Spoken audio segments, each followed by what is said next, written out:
Assalamualaikum warahmatullahi wabarakatuh. Bismillahirrahmanirrahim.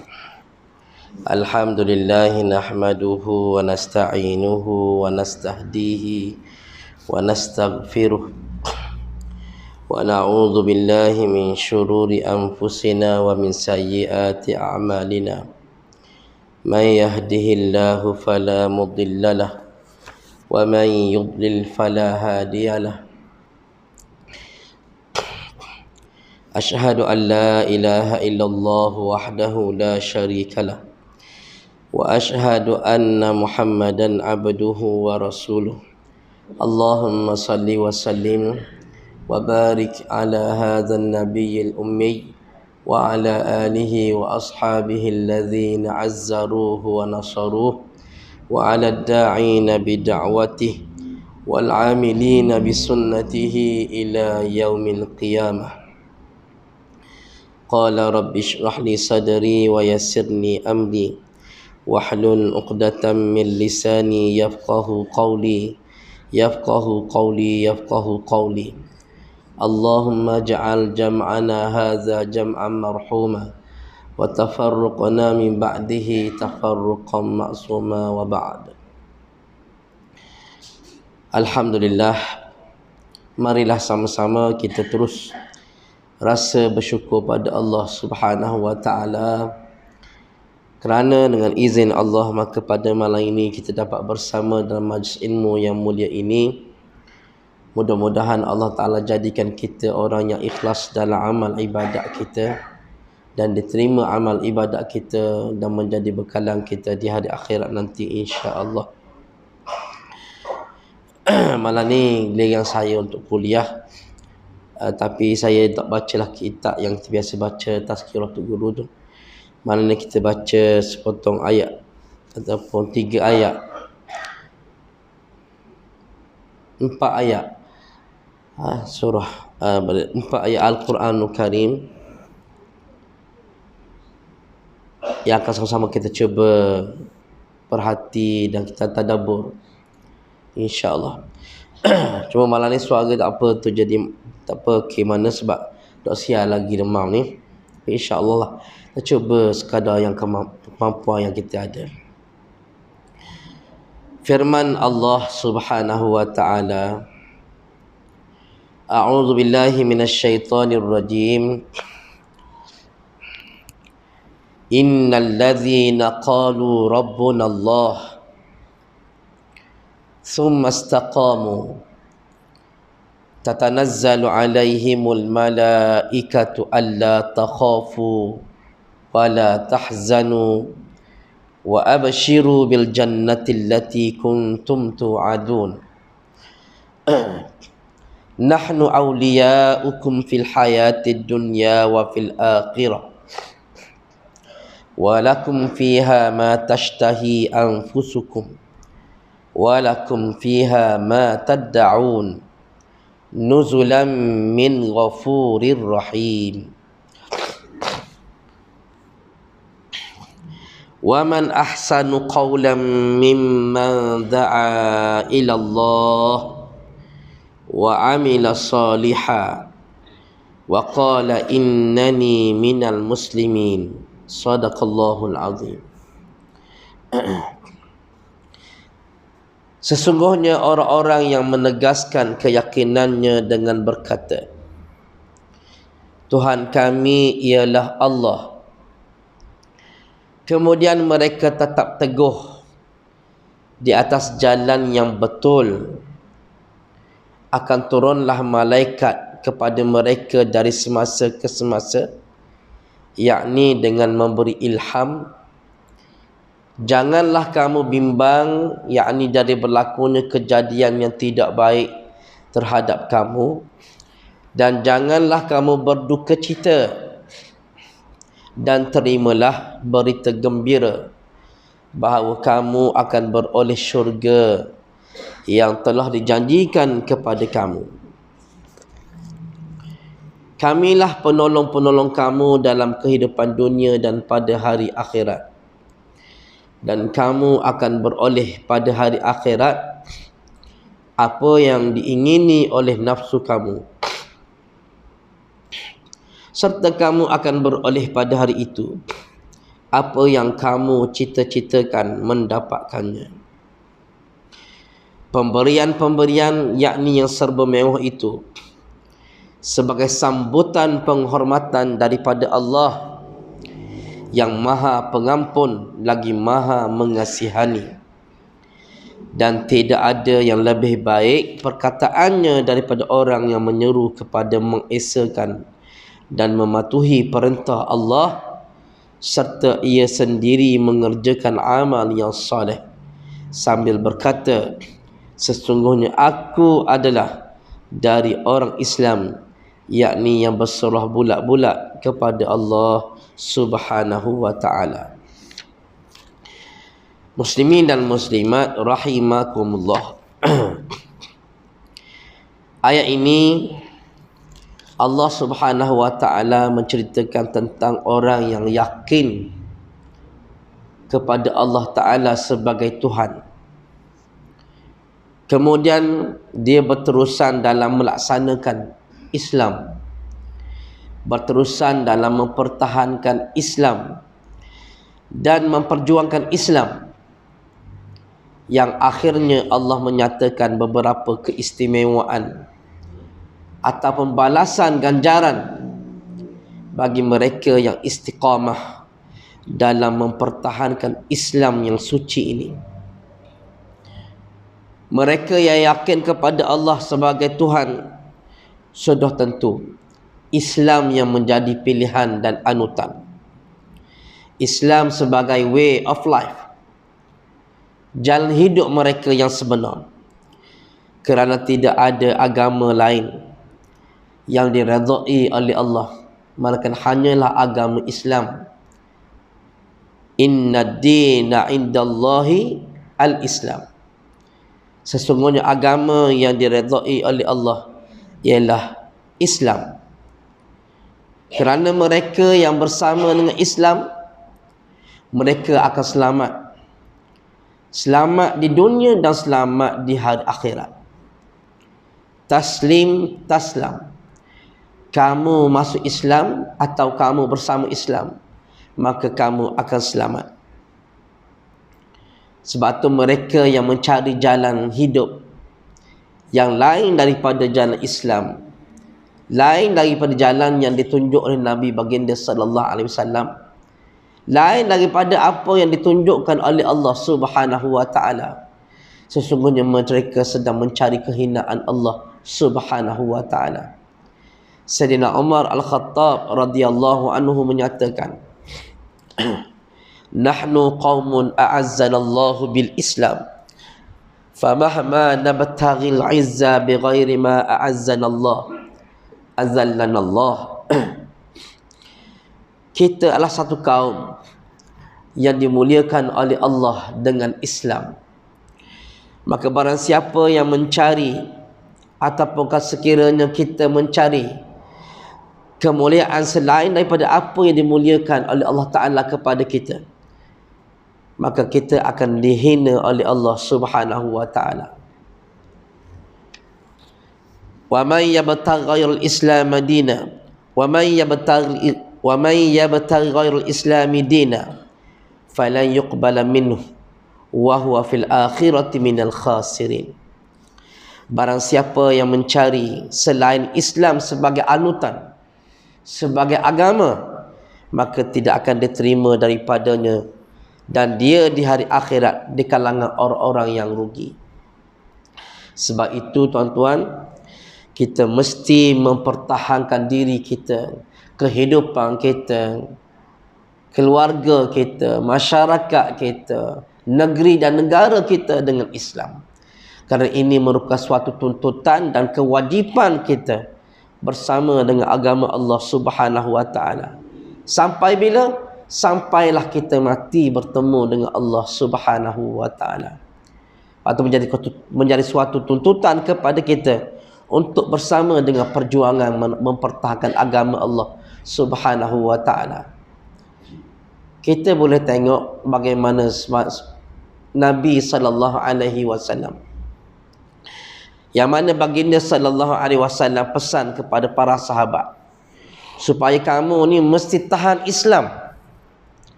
Kok mana-mana pun mesti tahan Islam, mesti sebar Islam, mesti dirikan agama Islam ni dalam diri kamu, keluarga kamu, masyarakat kamu, bahkan negara kamu, dunia kamu. Walau apa pun yang terjadi, tetap dengan Islam. Sebagaimana Nabi sallallahu alaihi wasallam pernah ingatkan kepada sahabat. Kata Nabi sallallahu alaihi wasallam, ingatlah sesungguhnya roda kisaran Islam itu terus berpusing. Maka berpusinglah kamu bersama-sama dengan Islam, dan jangan sesekali kamu berganjak dari Islam. Ingatlah bahawa Al-Quran dan pemerintah akan bertelingkah. Maka kamu hendaklah bersama-sama dengan Al-Quran. Ingatlah akan ada di antara kamu pemimpin-pemimpin yang merosakkan kamu, yang beramal untuk mereka, bukannya untuk kamu. Jika kamu taat kepada mereka, mereka akan menyesatkan kamu. Jika kamu menentang mereka, mereka akan membunuh kamu.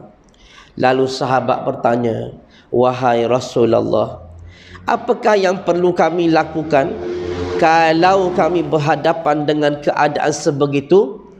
Sabda Rasulullah sallallahu alaihi wasallam, jadilah kamu sebagaimana sahabat-sahabat Isa alaihi salam. Mereka itu dibelah dengan gergaji dan disula pada batang-batang kayu, namun mereka tetap tidak berganjak dengan agama Allah Subhanahu wa taala. Sesungguhnya mati dalam keadaan taat kepada Allah lebih baik daripada hidup dalam keadaan derhakakan Allah Subhanahu wa taala. Peringatan Nabi sallallahu alaihi wasallam ini berkaitan dengan golongan Hawariyun yang Allah Taala sebut dalam surah As-Saff ayat yang terakhir. Firman Allah Subhanahu wa taala, ya ayyuhallazina amanu kunu ansarallah kama qala Isa bin Maryam lil hawariyyin man ansari ila Allah qala al hawariyuna nahnu ansarullah فآمنت طائفة من بني إسرائيل وكفرت طائفة فأيدنا الذين آمنوا على عدوهم فأصبحوا ظاهرين. صدق الله العظيم.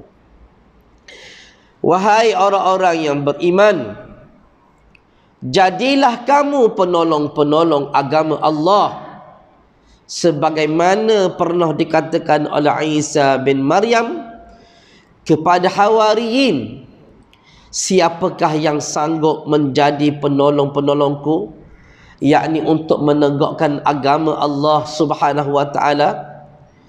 Berkata golongan Hawariyin, kami adalah penolong-penolong dan pembantu-pembantu agama Allah yang sebenar. Lalu berimanlah satu golongan daripada Bani Israel dan kafirlah segolongan yang lain.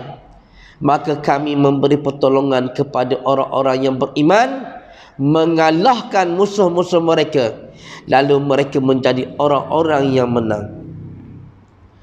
Ayat ini Allah Ta'ala seru kepada orang beriman. Perintah Allah kepada orang beriman supaya hendaklah kamu, wahai orang beriman, kena jadi penolong agama Allah Ta'ala. Maka termasuk kita yang menjadi hamba Allah Ta'ala, yang kalau kita mengaku kita ini beriman, maka kita mesti bersedia dan memang mesti menyediakan diri kita untuk menjadi penolong agama Allah Subhanahu wa Ta'ala. Penolong agama yang macam mana? Sebagaimana golongan Hawariyun yang dipanggil, yang disuruh oleh Nabi Isa alaihi salam. Siapa golongan Hawariyun ini, tuan-tuan? Golongan Hawariyun ini jumlahnya ialah 12 orang pengikut setia Nabi Isa alaihi salam. Walaupun pada peringkat awal ramai yang ikut Nabi Isa alaihi salam, tetapi apabila berlaku kesempitan, kebanyakannya lari meninggalkan perjuangannya hinggalah tinggal hanya 12 orang. Inilah hakikat perjuangan Islam. Sebab Allah Ta'ala tidak menjanjikan dihampakan dengan kapet merah, dijanjikan dengan habuan yang kaya raya, harta benda yang menimbun kepada orang yang duduk atas perjuangan agama. Tetapi dijanjikan oleh Allah Ta'ala selamat dunia dan selamat di hari akhirat, yang pastinya mereka akan berbahagia di hari akhirat selama-lamanya. Sebab tu ramai orang nak tahan duduk atas perjuangan agama ini. Sebab dalam otak mereka, pemikiran mereka, hati mereka, mereka nak sangat kepada dunia. Aku sokong ni sebab aku nak bila menang lagi ada bahagia aku. Kalau tak ada bahagia aku, sorry ya, aku tak mau sokong dah lepas ni. Ni buahnya. Kita kena tengok keikhlasan diri kita, hati kita. Bila mana kita duduk atas perjuangan agama, nak sokong perjuangan Islam, nak ikut Nabi, yang pertama sekali mesti ikhlas dalam perjuangan. Bila kita letakkan diri kita, posisi kita dalam jemaah Islam, kita mesti letak aku duduk dalam jemaah Islam bukan kerana nak jawatan, bukan kerana nak gaji, bukan kerana nak pitih harta, tetapi yang paling utama sekali kerana aku mesti nak lunaikan tanggungjawab aku sebagai hamba Allah Subhanahu wa Ta'ala.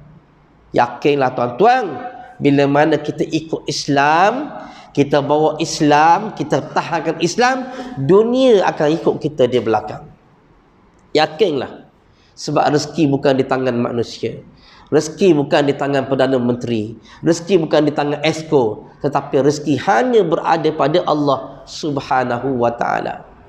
Lagi kuat kita tahan Islam, lagi kuat kita jaga agama Allah Ta'ala, maka Allah Ta'ala lah yang memelihara diri kita, ahli keluarga kita, bahkan apa yang ada dengan kita.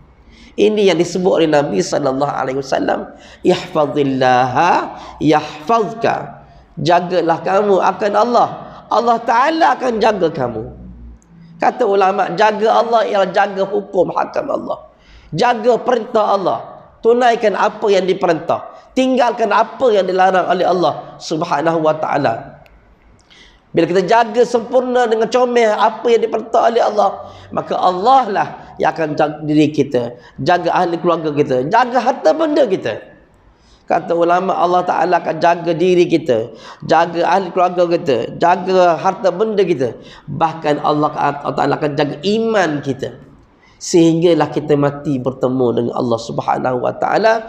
Dan itulah sebesar-besar pemeliharaan daripada Allah Subhanahu wa Ta'ala. Nah, itu yang kita nak. Kita nak matilah keadaan Allah Ta'ala redha kepada kita dan kita redha kepada Allah. Pitih banyak, kaya raya, rumah banyak, harta mewah dalam bank, luar negara, tidak menjanjikan kita matilah keadaan Allah Ta'ala redha kepada kita. Kalaulah kita tidak memposisikan diri kita, kehidupan kita duduk atas tiket perjalanan perjuangan menegakkan agama Allah Subhanahu wa Ta'ala. Sebab tu kita mengajak kawan-kawan, sahabat-sahabat bersama dengan jemaah, bersama dengan jemaah Islam, bagi menegakkan agama Allah Ta'ala dalam diri kita, masyarakat, keluarga dan negeri kita.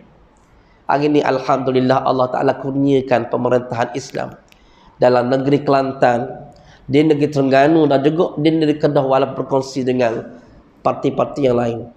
Tak, kita tengok bila mana pemerintahan ini duduk atas tangan orang yang nak kepada Islam, bila matlamat itu betul, sasaran itu betul, Allah Ta'ala datangkan rezeki yang melimpah ruah. Tengok apa yang disebut oleh Menteri Besar Kerajaan Kedah baru ni. Kan, bila mana pemerintah, walaupun banyak benda yang mereka terpaksa hadapi, kesan peninggalan daripada pemerintah-pemerintah hak sebelum ni dengan macam-macam masalah, tetapi Allah Ta'ala datang juga dengan rezeki yang melimpah ruah. Ramai mana pelabur-pelabur daripada luar negara datang ke negeri Kedah untuk melabur negeri tersebut. Sebab apa? Melihat kestabilan pentadbiran yang dipimpin oleh pemimpin yang nak kepada agama Allah Subhanahu wa Ta'ala. Kita tengok di negeri Terengganu kita, alhamdulillah, dalam pemerintahan yang ada ni, beberapa tahun yang ada ni, tengok bagaimana prestasi yang ditunjukkan oleh pemimpin-pemimpin Islam kita. Alhamdulillah. Walaupun terpaksa berhabis berapa bilion, terpaksa dihabiskan duit untuk menutup, mengambus hutang-hutang yang ditinggalkan oleh pemerintah sebelum ni. dengan projek-projek yang tak tahu ke mana, projek-projek yang merugikan. Banyak benda. Tetapi kalau nak fikir benda tu banyak benda lah tak selesainya, maka kerajaan negeri mengambil pendirian, teruskan kerja membina kemajuan sambil mengajak masyarakat yang paling utama sekali mengenali Allah Subhanahu wa taala. Tengok, alhamdulillah, 20 manifesto, 18 terlaksana, tinggal 2 sahaja lagi manifesto. Itu pun beberapa bulan sahaja lagi daripada sekarang. Sebab apa, tuan-tuan? Kerana apabila kuasa pemerintahan itu duduk atas orang yang nak kepada Islam, yang mana berada di bawah jemaah yang nak kepada agama Allah Subhanahu wa taala. Sebab itu kita mesti menjadikan diri kita sebahagian daripada orang yang menyokong perjuangan ini. Kita sokong ni bukan untuk diri kita saja, tapi kita sokong demi untuk agama Allah Subhanahu wa taala. Bila kita sokong Islam, maka kerahmatan, kebajikan akan dirasai bersama. Tidak kira orang Islam ke ataupun orang bukan Islam. Sebab apa? Islam itu adil. Islam itu berkebajikan. Bila mana Islamnya memerintah, yang akan merasai nikmatnya, keadilannya, kebajikannya ialah rakyat yang berada di bawah pemerintahan Islam tersebut. Tengok zaman Nabi, tuan-tuan, bagaimana bila mana Nabi memerintah. Sebab tu kita belajar sirah Nabi, masuk Maulidur Rasul. Jangan belajar ulang bab sifat Nabi hak mulia itu saja. Kita mesti melihat sampai habis kehidupan Nabi. 13 tahun di Mekah, 10 tahun di Madinah, sehingga akhirnya membawa kepada pembinaan sebuah negara. Nak kabarnya bagaimana usaha Nabi, dakwah Nabi, ajak masyarakat kepada Islam daripada awal sehinggalah kepada pembinaan negara. Bukan saja Islam tu mesti ditegak dalam individu, bukan saja Islam mesti ditegak dalam keluarga, bahkan Islam mesti ditegak dalam pentadbiran negara. Itu contoh yang ditunjuk oleh Nabi sallallahu alaihi wasallam. Maka perlu kepada pemerintahan, kuasa pemerintahan untuk menegakkan agama Allah Subhanahu wa taala. Ni tuan-tuan, sebab tu kita tidak boleh lari dan rasa sedap puas hati dengan kedudukan kita hari ni. Kita rasa gaji kita ada dah, pendapatan ada dah, kerja kita pun maintain stabil, bini kita pula kerja, anak-anak pula membesar, alhamdulillah, cerdik pandai. Kita rasa puas hati dah. Pergi kerja boleh gaji, balik tidur, makan, esok bangun pula pergi kerja, tanpa kita memikirkan tentang suasana yang berada di keliling-keliling kita. Tuan-tuan, kita boleh tengok dah banyak negara-negara yang dulu hebat Islamnya, hari ini penuh jatuh akibat rakyatnya yang mana meminggirkan soal tentang pemilihan, soal tentang pemerintahan Islam, ataupun arti kata lain, tidak cara tentang politik. Tidak kisah siapa nak tabir negara ni, tak kisahlah siapa-siapa, beres. Yang penting aku dapat cari makan tiap-tiap bulan, beres. Dapat bantuan tersebut sikit, beres. Ini nampak tu je. Ia dah nampak hak lebih besar lagi, hak bergerak lagi. Kalaulah negara ini dipimpin oleh orang yang takbuh kepada Islam. Tengoklah apa yang berlaku 22 bulan yang lalu dia perintah oleh PH, kan? Tengok macam mana keruntuhan Islam yang berlaku, sehingga tabung haji pun dikosek. Banyak benda-benda hak Islam pun dikosek, dibiarkan merata. Orang sebar apanya dakwah Kristian, buku-buku komik yang mana kalau baca membawa kepada Kristian. Dia ada di sekolah-sekolah biasa saja. Nasib baik ada orang buat aduan, ada orang buat apa je, sebaran, akhirnya disekat. Tengok, mereka mengambil peluang sehingga diraikan, bukan dalam negara Malaysia, di luar negara Malaysia, diraikan kemenangan mereka. Ini bahayanya tuan-tuan. Akibat apabila orang kita, orang Islam lain kita dah ambil cakna tentang politik semasa negara kita. Nak suruh siapa-siapa kau pandai, jangan. Sebab apa? Soal memilih undian dalam pilihan raya bukan soal dunia, bahkan ia melibatkan dunia dan akhirat. Soal dunia dan akhirat, soal dosa dan pahala, soal syurga dan neraka. Hak ni yang kita kena beri faham kepada orang Melayu Islam kita ni. Sebab tu Tuan Guru Presiden kita melihat jauh ke depan, berusaha ke mana-mana pun untuk menyatukan orang Melayu Islam, walaupun ada orang Melayu Islam tak suka kepada perjuangan agama. Tapi Tuan Guru tak pernah fed up, terus. Sebab apa? Melihat kemudaratan yang lebih besar sedang menunggu sekiranya orang Melayu Islam tidak bersatu pada hari ini. Kalau orang Melayu Islam, ada parti-parti Melayu Islam yang ada tak bersatu, kalau tak bersatu menyebabkan kalah dalam pilihan raya, siapa yang akan naik untuk menguasai negara. Maka tidak mustahil benda yang sama, perkara buruk yang pernah berlaku dalam tempoh 22 bulan itu akan berlaku kembali. Kita nak kan? Sebab tu kita cukup sedih sekiranya ada di kalangan mak ayah kita masih lagi dok sensitivity tentang undian ni. Ada setengah kawan-kawan kita tak tahu pun bahawa umur 18 tahun boleh mengundi dah secara automatik anak-anak ni. Bila kita tanya ada dok umur anak 18 tahun ada? Dah tu mengundi, nak mengundi mana? Dia kata dok daftar lagi. La ilaha illallah. Tak tahu lagi learning ni umur 18 tahun daftar automatik. Ya ke? Kita tunjuk sistem tarik nama IC anak dia. Tubik isi tubik nama anak dia. Baru kejut. Allah tahu sedihnya sangat. Tahu kena ingat orang bukan Islam, orang Cina. Bagaimana mereka train anak-anak mereka. Umur 18 tahun diasuh, dikabar dah kepentingan untuk mengundi.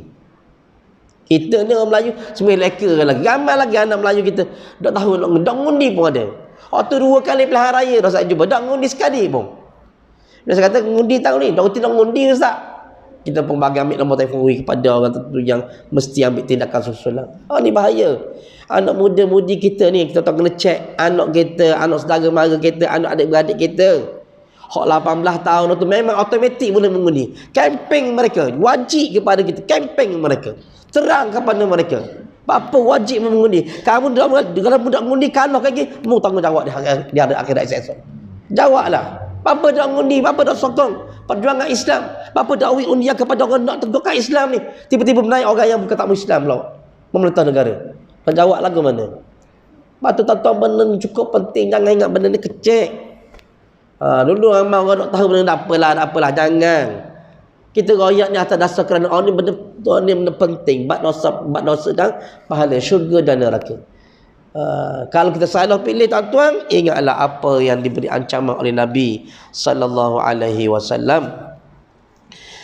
An Abi Bakr Siddiq radhiyallahu anhu qala Rasulullah sallallahu alaihi wasallam, man waliya min amril muslimina syai'an fa amara alaihim ahadan muhabatan fa alaihi la'natullah la yaqbalullahu minhu sarfan wala adlan hatta yudkhilahu jahannam. Wa fil hadithi qissatun li Abi Bakrin ma Yazid bin Abi Sufyan akhrajahu al-Hakim. Abu Bakar As-Siddiq radhiyallahu anhu meriwayatkan Rasulullah sallallahu alaihi wasallam bersabda, sesiapa yang mentadbir urusan kaum muslimin lalu melantik seseorang menggunakan konsep berat sebelah, maka laknat Allah ke atasnya. Allah tidak menerima ibadat fardu dan sunatnya, lalu masukkan dia ke dalam api neraka Jahannam. Tengok bagaimana Nabi memberi peringatan. Bila mana soal nak memilih pemimpin, kena pilih pemimpin yang betul-betul layak untuk dipilih. Tidak boleh ikut rasa sedap hati kita. Bila mana dia rapat dengan kita, bila mana ada kepentingan kepada diri kita, ataupun dengan adik-beradik kita, keluarga kita pun pilih. Tak boleh. Mesti pilih atas dasar kelayakan yang mana kalau kita beri jawatan kepada dia, dia boleh laksanakan dengan baik, mengikut perintah Allah Subhanahu wa taala. Kalau dia ikut apa yang disabdakan oleh Nabi, apa yang disebut oleh Nabi sallallahu alaihi wasallam, ingat kata Nabi, laknat Allah taala kepadanya. Laknat Allah kepada dia. Bahkan Allah taala tak terima pun ibadat fardu dia, ibadat sunat pun tidak diterima. Lalu apa yang dia ada? Tak ada tempat yang layak bagi dia, langsung dilepa dalam api neraka wal a'yazubillah. Ini peringatan yang cukup penting untuk sama-sama kita sebarkan kepada orang lain, tuan-tuan. Ini tanggungjawab kita. Hari ini tuan-tuan yang dirahmati oleh Allah Subhanahu wa taala, kita perlu kepada orang muda ni. Sebab orang muda merupakan yang memegang peratusan yang tinggi dalam pemilihan undian pada kali ini. Sebab tu tuan-tuan kita kena dekat dengan orang muda. Tak boleh jauh walaupun kita tua, dah kena rapat dengan orang muda, kena tanya khabar. Sama-sama tanya khabar, ajak minum air, sekurang-kurangnya kita memberi hin atau terang kepada mereka tanggungjawab mereka, siapa yang sepatutnya, apa yang mereka patut kena buat. Patut Nabi sallallahu alaihi wasallam sebut bagaimana perlu kita rapat dengan orang-orang muda ni. Kata Rasulullah sallallahu alaihi wasallam, usikum bisyababi khairan fa innahum araqqu afidatan laqad ba'athani Allahu bil hanifiyyati samhah fa khalafani syabab wa khalafani syuyukh Rawahul Bukhari. Kata Nabi, aku berpesan pada kamu supaya buat baik dengan orang muda, kerana hati orang muda lebih lembut. Ketika aku diutus membawa ajaran yang suci ini, golongan muda menolongku, golongan tua menentangku. Orang muda ni tuan-tuan hatinya bersih, boleh tengok dan tahu mana hak betul, mana hak salah. Sebab tu tuan-tuan, kita percaya kepada orang muda, dia boleh tengok dengan mata kasar mereka sekarang ni. Pencapaian yang ada pada negeri-negeri yang diperintah oleh PAS pada hari ini. Kelantan contohnya, setelah 41 tahun memerintah, alhamdulillah, sehingga hari ini tidak ada satu kes pun yang terpalit dengan isu rasuah. 41 tahun memerintah. Ini bukti bila mana pemerintahan Islam ditegakkan dalam sistem pentadbiran. Masing-masing ada dalam diri mereka al-qawiyyu wal amin. Dua syarat untuk mendapat syarat untuk menjadi pemimpin. Mesti ada al-qawi, kemampuan, kemahiran. Kalau medan perang, kemampuan untuk merancang strategi, membuat serangan, mengatur pasukan. Tetapi kalau dalam sistem pentadbiran, ialah kemahiran untuk menentukan hukum hakam. Kemahiran bagaimana nak membentuk organisasi dan strategi pentadbiran. Dan juga mestilah ada amanah, iaitu amanah takut kepada Allah Subhanahu wa taala. Kita tak ambuh pemimpin yang cerdik, keluar orang daripada luar negara, belajar sampai peringkat PhD, tapi balik menentang Islam. Kita tak ambuh hak lagu tu. Hak gini yang jadi berat kepada sistem pemerintahan negara. Kan? Dia tak fikir tentang agama, dia tak fikir tentang amanah, dia tak fikir tentang soal takut pada Allah, syurga neraka. Dah. Hak dia fikirlah bagaimana nak memenuhi kocek diri dia, bagaimana nak selamatkan diri dia. Dia fikir hak tu, dia tak fikir tentang kemasyarakatan orang lain, kebajikan orang lain. Sebab tu timbulnya pilihan raya di musim banjir.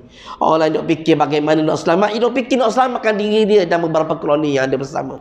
Ni pun dah. Tu kita boleh baca dah, orang boleh tengok dah. Hari timbul kemarahan di kalangan netizen. Kan? Atau tengoklah bagaimana kesudahan keputusannya dalam sistem parlimen pilihan raya akan datang. Sebab tu benda ni kita kena ambil cakna, jangan kita lepas pandang. Dalam lepas pandang, ada anak-anak, kalau tuan ada 5 beradik, masing-masing adik-beradik tuan ada 2 orang boleh mengundi, 5 orang darat 2, 10 orang dah. Baru keluarga tuan-tuan, keluarga orang lain, mak saudara kita, ni hal dalam surat ni 30 orang, 40 orang, 50 orang ni, balik rujuk tengok masing-masing. Tapi cakap molek supaya mereka ni ada rasa ikhlas untuk mengundi pada perjuangan agama Allah Subhanahu wa taala.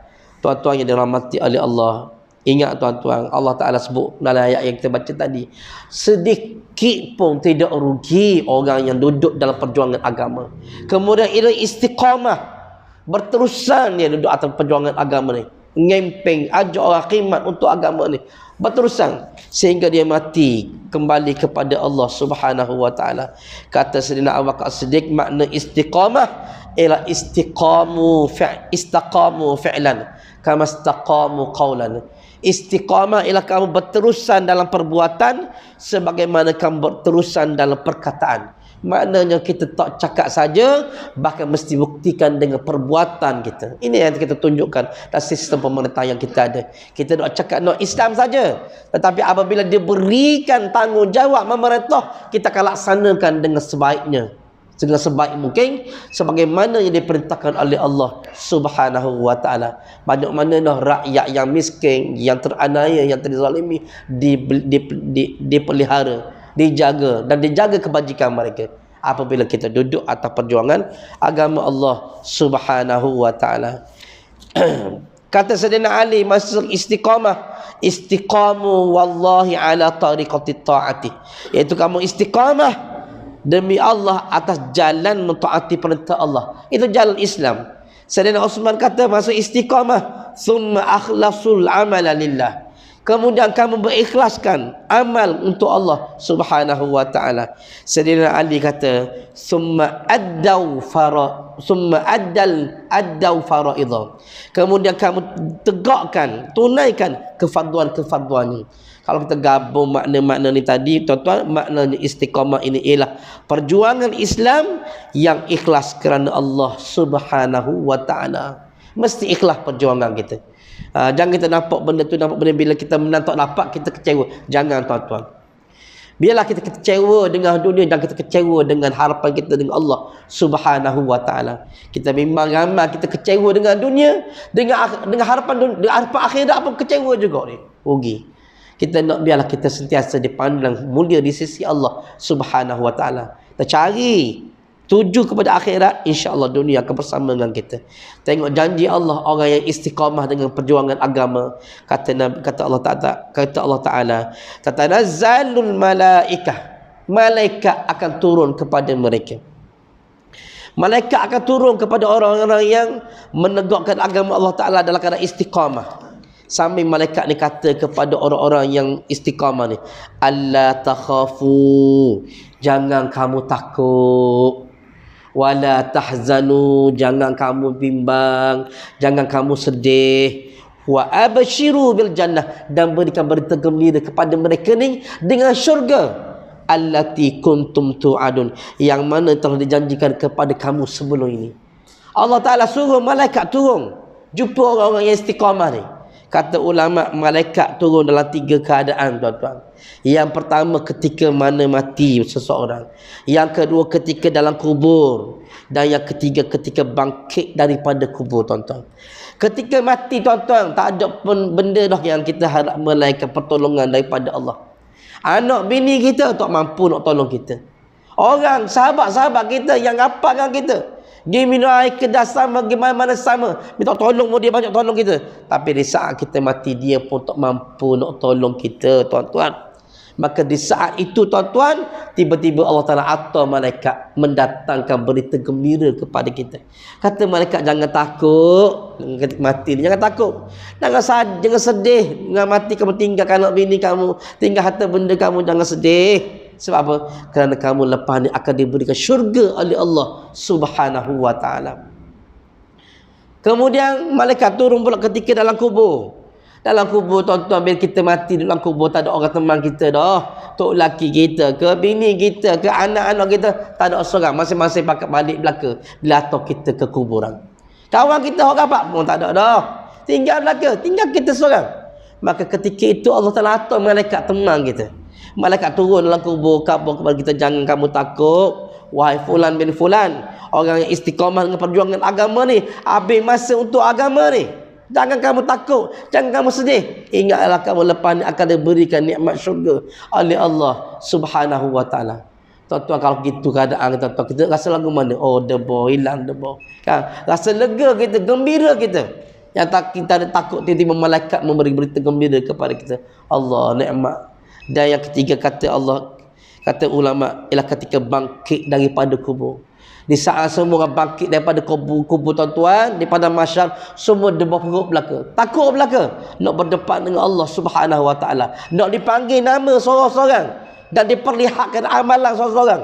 Apakah amalan aku diterima ataupun tidak? Apakah nama aku tersenarai di kalangan orang yang masuk syurga, atau tersenarai di kalangan orang yang masuk neraka? Wala'iyadzubillah. Tiba-tiba mari malaikat kata, manusia, jangan kamu takut, jangan kamu sedih, bagimu syurga yang sedang menanti. Allah Ta'ala, apa lagi yang kita nak? Tak ada nilai dah sedikit dah harta benda di atas dunia dah dulu. Tak ada nilai dah sedikit pun apa benda yang kita dah atas dulu, walau banyak mana pun tak ada nilai dah. Ketika mana kita dihadapkan dengan berita gembira tersebut, Allah, tak ada lah yang paling menggembirakan kita. Tapi dengan syarat tuan-tuan, mestilah di atas dunia kita menjadi orang yang istiqamah mempertahankan agama Allah Subhanahu wa ta'ala. Tengok malaikat kata, nahnu awliya'ukum fil hayatid dunya wa fil akhirah. Kami ni adalah penolong-penolong kamu di dunia dan di hari akhirat. Allah Ta'ala jadikan malaikat ni penolong kita tuan-tuan.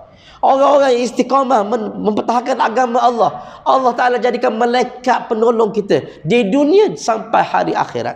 Walakum fiha ma tashtahi anfusakum, dan bagi kamu dalam syurga kayak gini akan ada apa saja yang kamu nak pada diri kamu. Nafsu kamu nak apa? Nak apa akan ada dalam syurga. Walakum fiha ma tad'un, dan bagi kamu dalam syurga ada apa saja yang kamu minta. Ni nikmat kemewahan yang tidak ada galang ganti. Tidak ada tandingannya kalau nak banding kemewahan nikmat di atas dunia. Hak dunia sikit sangat tuan-tuan. Nak banding dalam syurga terlalu besar. Kita nak hak mana tuan-tuan? Nak hak atas dunia yang bersifat sementara ataupun kita nak hak akhirat yang kekal selama-lamanya? Tidak mati-mati. Kita tepuk dada tanya iman kita sendiri tuan-tuan. Ini merupakan nuzulan min ghafurir rahim. Kemewahan-kemewahan ini, yakni dalam syurga itu adalah suatu penghormatan, sambutan penghormatan daripada Allah Ta'ala yang maha pengampun lagi maha mengasihani kepada hambanya yang habis masa tenaga duitnya, dirinya untuk agama Allah Subhanahu wa Ta'ala. Ini pemberian daripada Allah, sambutan penghormatan yang tidak ternilai Allah Ta'ala kepada mereka. Tuan-tuan yang dirahmati oleh Allah Subhanahu wa Ta'ala, bila mana kita dengar lagu ni, apa perasaan kita hari ni? Kita dengar lagu-lagu mana? Rasa terdorong untuk beramal kebaikan ke? Terdorong untuk mempertahankan Islam ke? Ataupun tidak tuan-tuan? Ni kena tanya diri kita masing-masing, balik buat muhasabah. Adakah aku ni sudah termasuk di kalangan orang yang mempertahankan agama? Ataupun aku ni hanya di kalangan orang yang hanya tunjuk-tunjuk muka sahaja? Tanya-tanya tertentu saja ada, tanya lain tak ada? Ataupun aku hanya memikirkan tentang keluargaku, diriku semata-mata, tanpa aku memikirkan tentang soal-soal siapa nak memerintah jemaah dan jemaah akan kira langsung. Anu tuan-tuan. Kita fikirlah tuan-tuan. Kalau kita nak selamat, ikutlah perjalanan yang ditinggalkan oleh Rasulullah sallallahu alaihi wasallam. Nabi sallallahu alaihi wasallam start Nabi dan nanti menjadi rasul sehingga akhirnya wafat baginda Nabi sallallahu alaihi wasallam. Tidak putus mereka kerja ajak masyarakat bersama dengan agama Allah Subhanahu wa Ta'ala. Dah kita macam mana?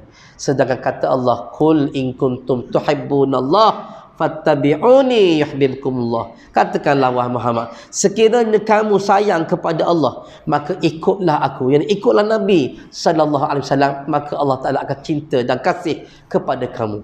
Kalau kita nak kasih sayang Allah, nak rindu Allah, nak redha Allah, letakkan diri kita di kalangan manusia atau hamba Allah Ta'ala yang menjadi umat Nabi sallallahu alaihi wasallam. Bukan sekadar nama, bahkan kita mengikut jejak langkah baginda Nabi sallallahu alaihi wasallam. Biar ada dalam diri kita, jiwa kita, diri kita, isteri dan anak-anak kita, jiwa untuk mempertahankan agama Nabi, agama Allah Subhanahu wa Ta'ala, kerana ikut Nabi sallallahu alaihi wasallam, nak menunaikan perintah Allah Subhanahu wa Ta'ala. Tuan-tuan, mudah-mudahan apa yang saya kongsi sedikit sebanyak pada malam ini akan memberi suatu tazkirah, peringatan terutamanya kepada diri saya dan kita bersamalah insya-Allah supaya kita balik semula kepada Allah dan keadaan Allah Taala redha kepada kita dan kita juga redha kepada Allah. Jangan lupa tuan-tuan, kempenlah, ajaklah masyarakat, rakyat tetangga kita, ahli keluarga kita supaya bersama dan sokong kepada perjuangan Islam insya-Allah. Wallahu a'lam. InsyaAllah lepas sembahyang isyak lagi kita sembahyang hajat sedikit, sembahyang hajat dan munajat sekejap, dan kita mohon doa supaya Allah Ta'ala memberi kemenangan kepada Islam insyaAllah. Wallahu a'lam. Bismillahirrahmanirrahim. Alhamdulillahirabbil alamin wassalatu wassalamu ala asyrafil anbiya'i wal mursalin wa ala alihi wa sahbihi ajma'in. Allahumma salli ala Muhammad wa ala alihi wa sahbihi wa sallim. Allahumma faqihna fid din wa 'allimna at-ta'wil wahdina siratal mustaqim. Rabbana atina fid dunya hasanatan wa fil akhirati hasanah wa qina adzabannar wa qina adzabannar wa qina adzabannar. Sallallahu ala sayyidina Muhammad wa ala alihi wa sahbihi wa sallam. Walhamdulillahi rabbil alamin. Assalamualaikum warahmatullahi